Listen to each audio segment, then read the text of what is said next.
એક તત્વજ્ઞાનનો અભ્યાસુ માણસ એક દિવસ એક છોકરા સાથે ફુગ્ગો ફૂલાવતો બેઠો હતો. એટલામાં એક ભાઈ તેને મળવા આવ્યા. તેની જોડે વાતચીત કરી અને પછી તે ભાઈ ગયો. 2-4 દિવસ પછી તત્વજ્ઞાનના અભ્યાસુ એ ભાઈને એક ભાઈ રસ્તામાં મળ્યા. તેમણે કહ્યું કે 4 દિવસ પહેલાં મેં એક ભાઈને તમારે ત્યાં મોકલ્યા હતા. તત્વજ્ઞાનીએ કહ્યું, હા, એક ભાઈ મારે ત્યાં આવ્યા હતા. તેને શું થયું? પેલા ભાઈ કહે, એ તમારી સાથે આવ્યા હતા પણ બહુ નાસીપાસ થઈ ગયા. તત્વજ્ઞાનીએ પૂછ્યું, કેમ?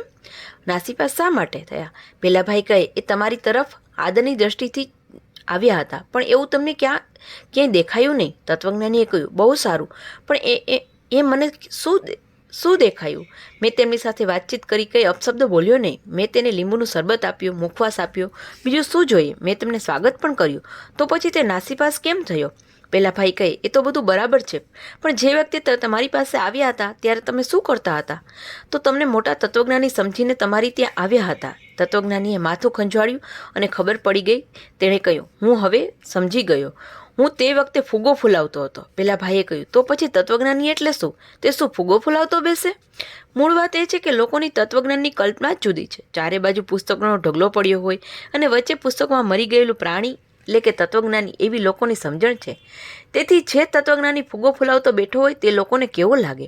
લોકોની ભક્તિ માટે પણ અમુક કલ્પના છે. જે 3 વખત નાહેલો, માથે પૂરી હજામત કરેલો, ચોટલી બાંધેલી, કાશીથી રામેશ્વર સુધી ચંદન લગાડેલો, પોણું પંચ્યું પહેરેલો, હાથમાં માળા, આંખ મીચીને બેઠો હોય તે ભક્ત કહેવાય.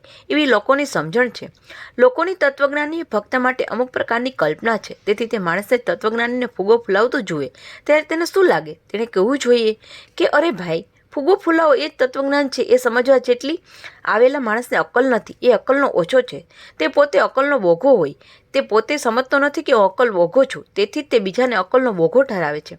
ગાંડાની સભા ભેગી થયો તો લોકો એને પણ ગાંડો ઠરાવે, કેમ કે તે બહુમતીથી જ ત્યાં બધું કામકાજ થતું હોય છે. માનવ જીવનમાં ફુગ્ગો જ ફૂલાવતો રહેલો છે. એક ફુગ્ગો ફૂલાવે છે અને તેમાંથી હવા ચાલી જાય છે. માનવ શરૂઆતમાં વિદ્યાનો ફુગ્ગો ફૂલાવે અને તેમાંથી હવા ચાલી જાય. તેને લાગે કે વિદ્યામાં કંઈ અર્થ નથી. પછી તે વિત્તનો ફુગ્ગો ફૂલાવે, તેમાં પણ કંઈ અર્થ નહીં. પછી તે પ્રીતનો ફુગ્ગો ફૂલાવે, તેમાં પણ નિરાશ થયા જેવું લાગે. આપણે આખા જીવનમાં એક ફુગ્ગો ફૂલાવી દઈએ અને હવા કાઢી નાખીએ છીએ અને તેમાં અર્થ નથી એમ કરી નાખીએ છીએ. આમ ફુગ્ગો ફૂલાવતા ફૂલાવતા 80 વર્ષના થઈ જાય અને એકદમ આંચકો લાગે અને યાગાત ચલિત માનસ મરી જઈએ અને 4 માણસો ઉપાડીને લઈ જાય. બીજા કરતાં કશામાં અર્થ નથી એ સમજવામાં 80 વર્ષ પૂરા થઈ જાય. આપણે પણ એમ ફુગ્ગા ફૂલાવીએ છીએ. આપણે અસત્યની પાછળ દોડીએ છીએ. એમાં અર્થ નથી એમ સમજીએ છતાં એની પાછળ દોડીએ છીએ.